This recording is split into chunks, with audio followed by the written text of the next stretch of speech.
باغ که در شفت شهرهای دوشنبه کلوب در ناحیه وسیع واقع است. ماه ایولی سال 2018 دقت تمام مردم عالم را به خود جلب کرده است. سیاحان خارجی از کشورهای اروپا و آمریکا که روز 28 ایول سال 2018 در همین باغ دم گرفته شب را روز کردند، روز 29 ایول باشد سیاحان در جماعت دهاتی سیستان ناحیه دنگره از جانب گروه تروریستان به هلاکت رسانیده شدند. شب 27 و 28 ایول که مردم در تاجیکستان گرفتن ماه را تماشا می‌کردند، گروه در کوههای نارک در پرتو ماه خونین برنامه یک حمله خونین را می‌کشید.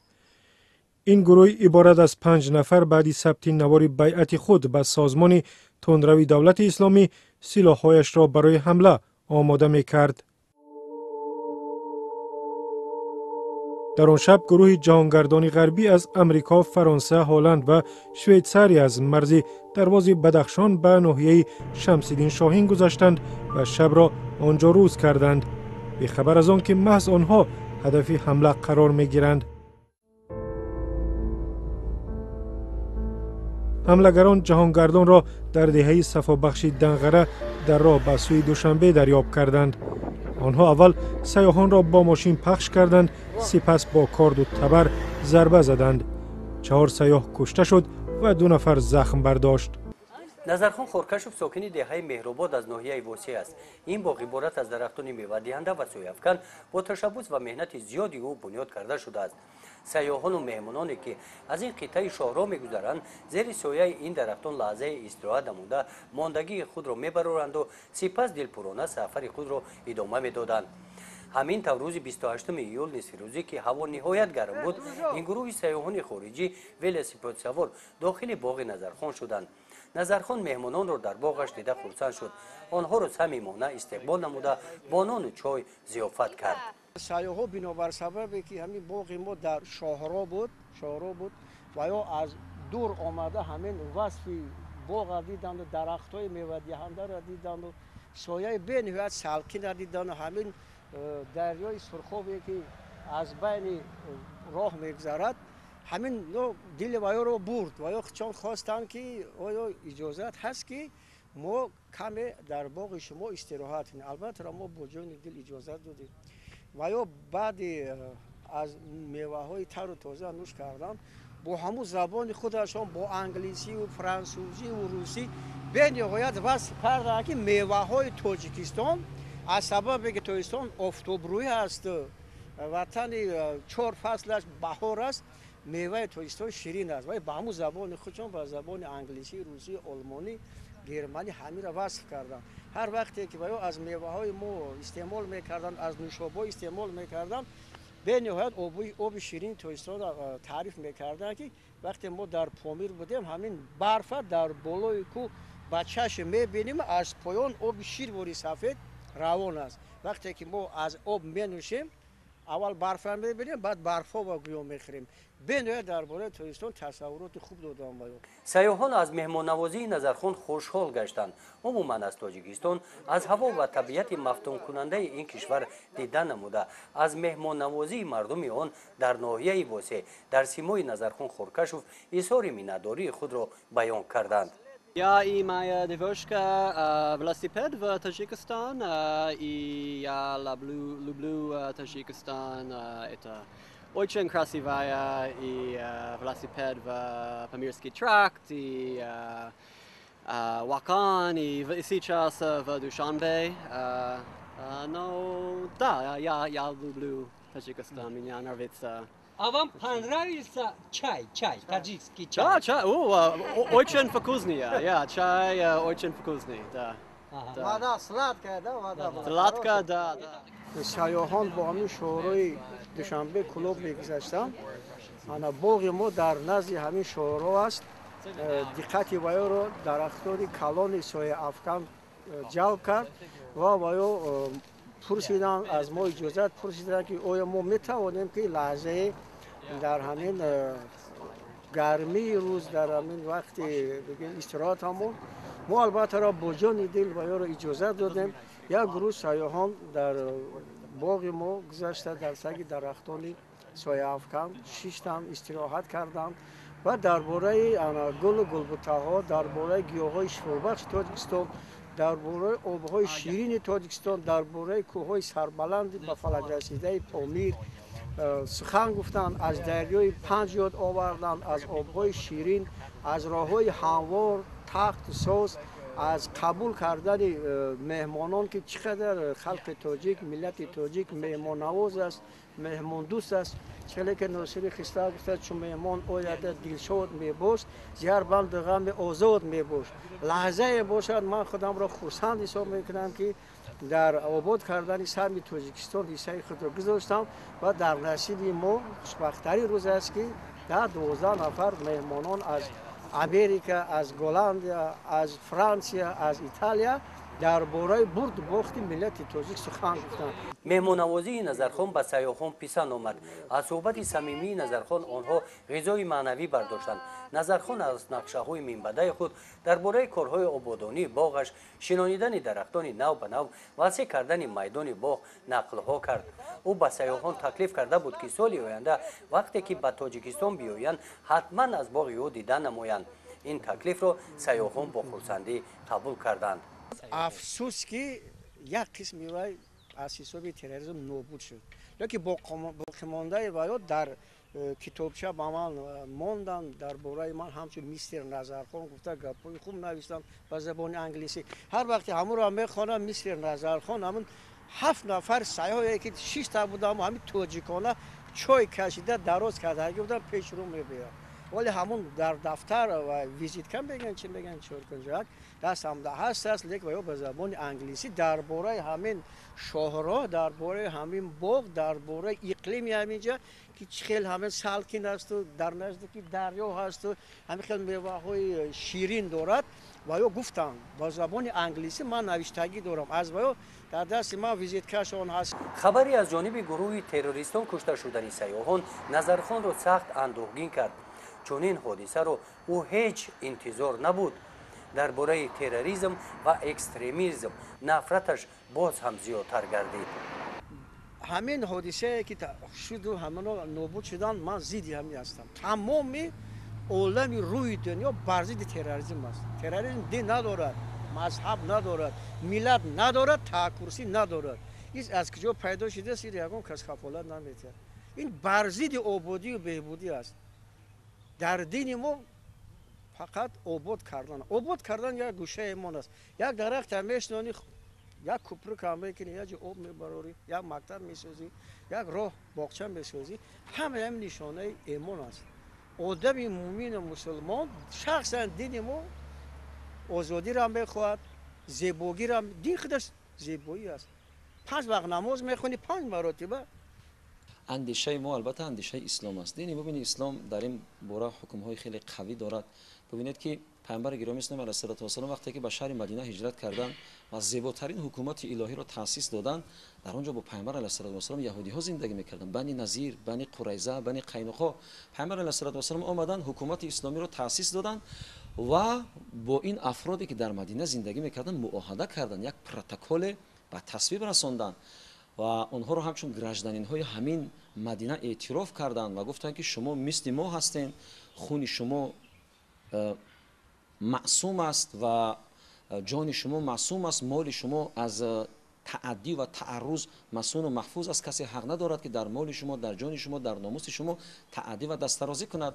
و یهودی‌ها کاملا با پیغمبر علیه السلام یکجا زندگی میکردند، هیچ کسی با هیچ کسی تعدی نمیکرد. یعنی که سال 9 هجری وقتی که اون سال را عام الوفود میگن، سال دلیگاتسیا ها، سال هیئت ها از تمام جزیره العرب به نزد پیامبر علیه السلام می آمدند و هدف های مختلف و گوناگون هم داشتند. بعضیشان می آمدند اسلام می آوردند، بعضیشان می آمدند مصالحه میکردند، بعضیشان مثل نصرانی های نجران در یمن است، یک منطقه است، اونها خریستیان بودند، نصرانی بودند. آمدن با پیامبر معاهده کردند، گفتند که ما در دین خود باقی میمونیم، تابع حکومت شما میشویم و برای شما جزیه پرداخت میکنیم. جزیه یعنی که یک نلاگی است، یک مقدار پولی است که همون پیروان دیگر ادیان که در یک مملکت اسلامی زندگی میکنند برای همون حکومت پرداخت میکنند و حکومت در قبال همون مالی که اونها پرداخت میکنند از اونها حفاظت میکنند. моли онҳоро, ҷони онҳоро, хонаҳои онҳоро, номуси онҳоро ҳифозат мекунад, яъне ки ба зимма мегиранд. ин дар муқобили ҳамон ҳифозате аст ки ҳукумат барои инҳо чикор мекунад, таъин мекунад, инҳо ҷизя пардохт мекунанд. ҳол бибинед ки дар замони пайғамбар алайҳиссалоту вассалом яҳудиҳо бо пайғамбар мушкиле надоштанд, дар ҳукумати пайғамбар зиндагӣ мекарданд. насрониҳо ҳам мақсад ки бо пайғамбар хуб зиндагӣ мекарданд. пайғамбар ла икраҳа фиддин, اینها در دین با من مشکل دارن، یهودی هستند، پیرو من نشدن، گفتن اونها رو قتل عام نکرد، اعدام نکرد. یا اینکه مثال نصرانی های نجران رو نگفت، پیامبر اون زمان خیلی قدرتمند بودند، دیگر دین اسلام تمام جزیره العرب رو در بر گرفته بود. یک ایده کمی از نصرانی های نجران چی قوت و قدرتی داشتند، لیکن پیامبر چیکار کردن؟ در دین اجبار نیست، شما در دینتون باقی مانید، در کلیساهای خود پروردگارتون رو عبادت کنید، هیچ کسی با شما دست درازی نمیکند، شما فقط در مقابل حفاظتی که ما از شما میکنیم باید که جزیه پرداخت کنید. در تاجیکستان سال 2018 سال سیاحی اعلان شده بود از جانب دولت‌های جهان. تاجیکستان همچون دولت امن اعتراف گشته بود و شماره سیاحان در این سال به مراتب افزود. عمل تروریستی از جانب گروه تروریستان نسبت به سیاحان همه جامعه تاجیکستان را به تشویش آورد. این عمل غیر انسانی را همه مردم محکوم کردند. چون مهمان آید دلشاد میبود، زهر بند غم آزاد میبود. وقتی در خانه تو مهمان میاد، مهمان عطای خدا است و یا خدا میفرستاند. در همین دین ما میگه و مهمانی که ناخوانده میآید و مهمان من است، و مهمانی تو تقلید میکنی، گوسفند میکشی، شرایط معین این مهمانی تو است. مهمان من ناخوانده برای میگه مهمان عطای خدا است. و را پروردگار این خیلی باغ این خیلی جوها بسیار است. هم اقبال من بود که برای مهمانی من شدن. معلوم میشود یکم ذره در نزد پروردگار یکم کاری خیر ممکن کرده باشه، ممکن همین خیلی فکر میکنم. من هم روم بولیده میشد هر وقتی که همون چیزی که من ماندن میخوانم ویزیتکای و کارتای و اون چیزی که درباره من با زبان انگلیسی و آلمانی نوشتن 7 نفر سیاح همون دخترکا همون ولاسپدرانو همش همین رنگ کینو و کارتا و پیش دیورم خیال میکنم همین اشتیاقی هستند. همین حادثه گویا که دین نشدگی باشه. تروریستان تیز دستگیر شدند. ماه نوامبر سال 2018 رهبر گروه تروریستان حسین عبدالصمدوف با حکم سود به جزای 1 عمر محروم از آزادی محکوم کرده شد. 2 نفر دیگر کرامت الله غنیف و بهروز صفایف با ابداری اشتراک با جنایتکاران و همکاری با تشکیلات اکستریمیستی با مهلت 16 سال از آزادی محروم کرده شدند. قتل نفس یا اینکه کشتن یک انسان در دین مبین اسلام از جمله جنایت‌های مخصوصاً وزنین محسوب می شود. یعنی که ما 2 نوع جنایت داریم، جنایت‌های سبک و جنایت‌های وزنین، یعنی که گناهان صغیره و گناهان کبیره. گناهان کبیره جنایت‌های مخصوصاً وزنین را میگن در کودکس جنایتی دین مبین اسلام، یعنی که کسی که در این جنایتی سنگین و وزنین دست میزند و مجرم است و گناهکار است و الله مهربان برای وی جزای خیلی شدید در قرآن مقدس وعید کرده است. نظر می اندازیم به قرآن مقدس. پروردگار عظیم‌الشان در سوره انعام، در سوره اسراء، سوره انعام آیه 151، سوره اسراء آیه 33 می‌فرماید که ولا تقتلوا النفس التي حرم الله الا بالحق، ای بندگان من شما هرگز خون بناحق مریزید. و خداوند عظیم‌الشان در سوره فرقان آیه 68 وقتی که در باب بندگان خاصی خود صحبت میکنه، بندگانی که در نزدش خیلی ارزش دارند و پروردگار اونها رو خیلی دوست می‌دارد، وقتی که در باب آنها صحبت میکند میگوید که بندگان خاصی من کسانی هستند که دارای 12 صفت هستند و 7م صفت آنها این است که ولا یقتلون النفس التي حرم الله الا بالحق. اونها افرادی هستند که هرگز دست به همه جنایت سنگینی قتل و کشتار نمیزنند. یعنی که کسانی که اگر قتل و کشتار میکنن، یک فردی را به جان میکنن، همه جنایت را در حق یک فرد مرتکب میشوند، اینها افرادی هستند که پروردگار آنها را دوست نمیدارد.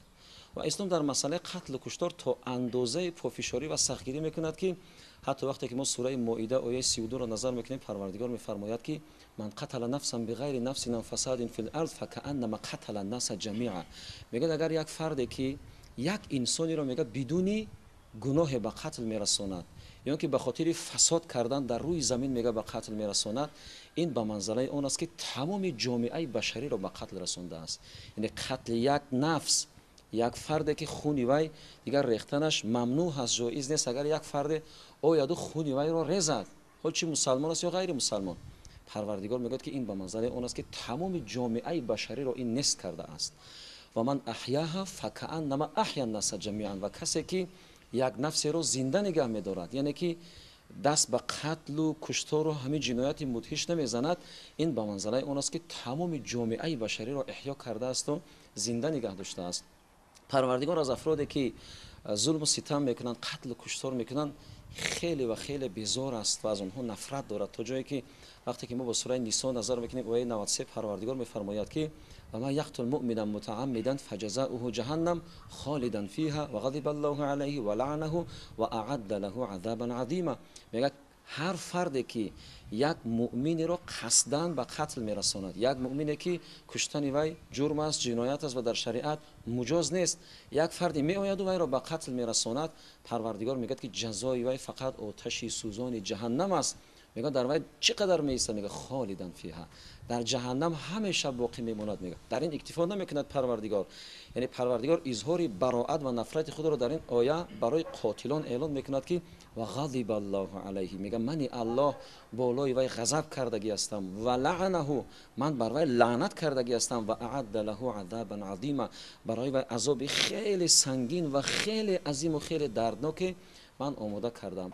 از واقعه دهشتناک تروریستی هلاکت سیاحان به نزدیکی 1 سال سپری میگردد، لیکن داغی آن از دل نظرخان نرفته است. هر سحر بعد نماز بامداد من در باغ با نیت مهنت صاف سیر و گشت میکنم، همون جایهایی که مهمانان شتگی بودند و دخترک و پسرکایی که از خارجه چرخه قطعی آمدن مهمان شدگی بودند، همون جای نشستگی و یا را میبینم بین هزیق میشوم، ملال میشوم که تروریسم این چیزی بوده است که بر ضد بنده انسان، بر ضد تنگی امانی، همین تروریسم نمیشد ممکن که این سیاحان ساق سلامت با منزل و مکان خودشان میرسیدند.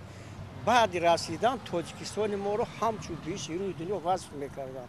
افسوس که با کثافتی همین تروریسم، با دخالت تروریسم، با بی‌برکتی تروریسم همین رو قربان شدن. صد افسوس. من همچون یک انسان عادی خاکسار، همچون یک دهقان خاکپوش بر ضد تروریسم فکر عقیدم همین است.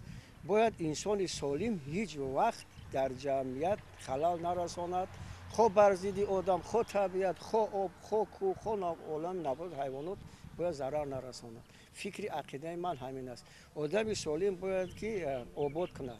آباد کردن یک گوشه ایمان است. برای پاس داشتن خاطره نیک از سیاحان در موسم نهال شنانی سال 2019 نظرخان با دوستانش به نام هر کدام دوستان سیاح مرحومش چنی استین، لورن گیگان، رنه ووکه، حامل مارکوس نهال شنانیده، مقصد دارد که نام بگاشرو به نام آنها نامگذاری نماید.